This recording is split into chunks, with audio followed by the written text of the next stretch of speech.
महाशक्तिमान, महाज्ञानी, भक्तों में सबसे प्रिय महाबली हनुमान जी, इतिहास के वो किरदार जिनकी भक्ति और निष्ठा की मिसालें दी जाती हैं। भगवान शिव के वो अंश जिनकी समानता ना कभी इतिहास में की जा सकी और ना ही भविष्य में की जा सकेगी। और आज हम आपको दिखाने वाले हैं ऐसे सबूत जो ये साबित करते हैं कि हनुमान जी आज भी जिंदा हैं और हमारे आसपास ही किसी रूप में हैं। वीडियो शुरू करने से पहले आप सबसे अनुरोध है कि आप वीडियो को लाइक करें और कमेंट में जय श्री राम जरूर लिखें। हनुमान जी की शक्ति अपार थी। रामायण काल में भी हनुमान जी ने अपनी शक्ति को उच्चतम स्तर तक पहुंचाया ही नहीं, क्योंकि अगर ऐसा हुआ होता तो लंका का विनाश वो कुछ ही क्षणों में कर देते। हनुमान जी को अमरत्व का वरदान हासिल था और वो कलयुग के अंत तक धरती लोक पर विराजमान रहेंगे। हनुमान जी के जीवित होने के सबूत दिखाने से पहले बात करते हैं कि रामायण के बाद हनुमान जी कहां गए। दरअसल रामायण में भी बताया गया है कि श्री राम के धरती छोड़ने तक हनुमान जी अयोध्या में ही उनकी सेवा करते रहे और उसके बाद उन्होंने वन को ही अपना निवास स्थान बनाया। उसी के बाद त्रेता युग का अंत हुआ और द्वापर युग का प्रारंभ हुआ।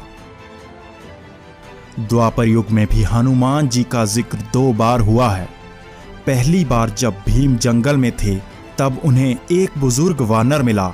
जब भीम ने उस वानर को रास्ते से हटने को कहा तो उस वानर ने कहा कि अब इस उम्र में मुझ में इतनी शक्ति नहीं है, तुम ही मुझे रास्ते से हटा दो।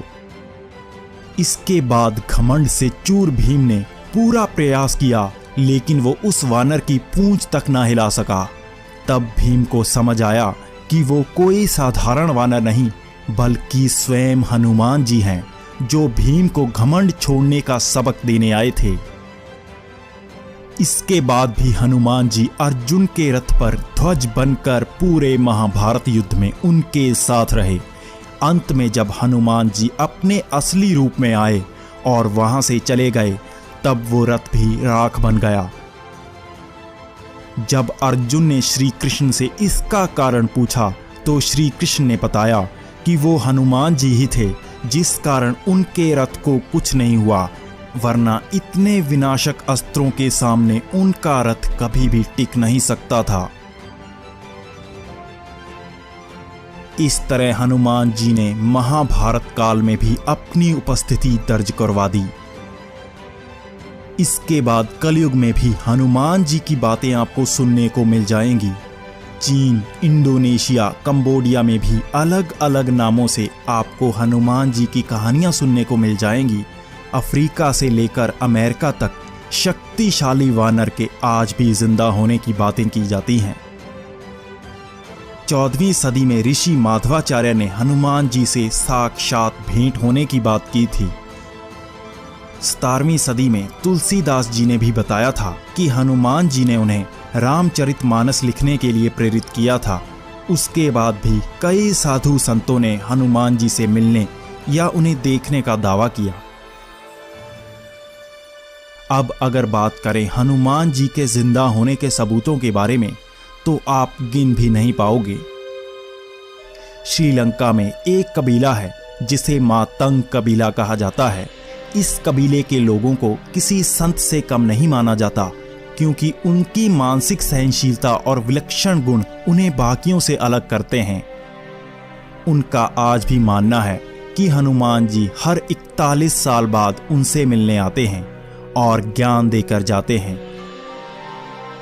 यही ज्ञान उनकी आत्मिक शांति को स्थायी बनाए रखता है। कई लोग इसे सच नहीं मानते, लेकिन श्रीलंका और दक्षिण भारत में कई विशाल पैरों के निशान मिले हैं, जिसे वैज्ञानिक भी सही मान चुके हैं।